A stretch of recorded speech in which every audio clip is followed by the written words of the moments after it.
In this video, I will present a hypothetical scenario as a part of a thought exercise. It might be off-putting to some, but I believe it can serve as a helpful aid in the examination of how we respond to different scenarios. Imagine this. You're watching The Jerry Springer Show, and I know, you would never watch The Jerry Springer Show. But let's just say you were channel surfing and the batteries died in your remote right when you came across this show. So Jerry introduces a divorced mother in her late 30s named Angela and asks what brings her to the show.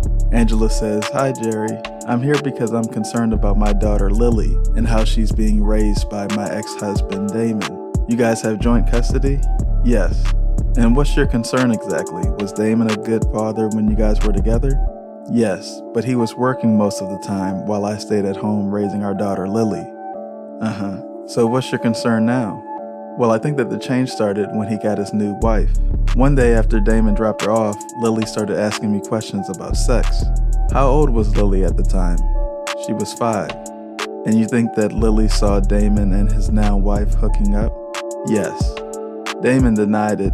He said that he and his then girlfriend were just affectionate. But based on Lily's description, it was more than that. "And how old is Lily now?" "She's 12 now." "And has there been any other concerns since then? Because that was, 7 years ago, right?" "Yes. So last year I saw photos on social media of Lily at Mardi Gras, and she had a bunch of beads." "And where did you see these photos?" "Damon's wife posted them." "And you're concerned about this because she's too young for that. She was only 11, and I'm her mother. They shouldn't be taking my daughter into that kind of atmosphere, and they didn't even ask for my permission." "Okay. Well, do you guys want to hear from Damon?"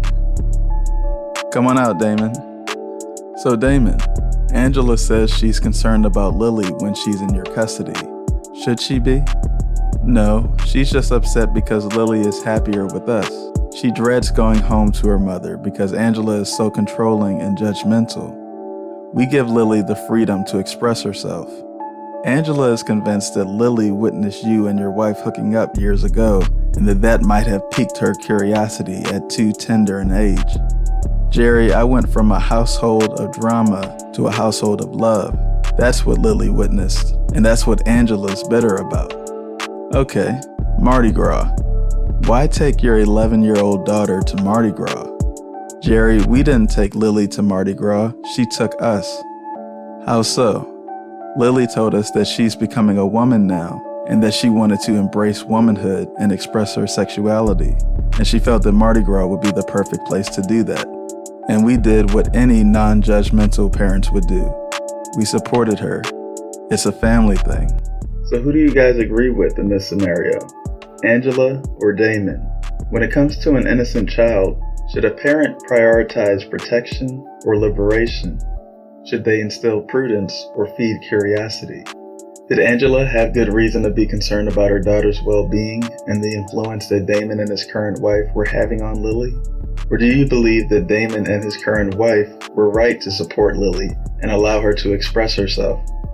Would you need to hear from Lily to decide who was right? Or is she too young to have a say in the matter? Well, I already stated at the beginning that this was a hypothetical scenario. And it was. But it was pretty similar to a real-life scenario. And would you believe that most public figures sided with Damon? And that people who sided with Angela were shamed for doing so? It's true. What's not true is the name I gave her. It's not Angela, it's Siobhan. Lily's name is Zaya, and Damon's name is Dwayne. You might be thinking, wait, I remember watching Dwayne Wade go on the Ellen DeGeneres show and announce that his son, Zion, had become a transgender girl, now Zaya. And that was nothing like this Jerry Springer story. Or was it? Let's take a closer look. Wade married his high school girlfriend Siobhan in 2002. They split up in 2007. Wade began dating Gabrielle Union in 2008, divorced Siobhan in 2010, and filed for sole custody of their 2 sons.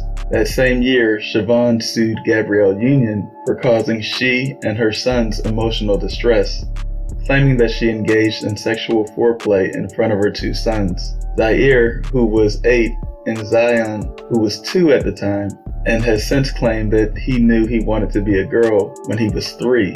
When he was 11 years old, Gabrielle Union took him to a Miami Pride parade and posted photos and videos of them at the parade to her social media. Though Wade wasn't in attendance, he expressed his support.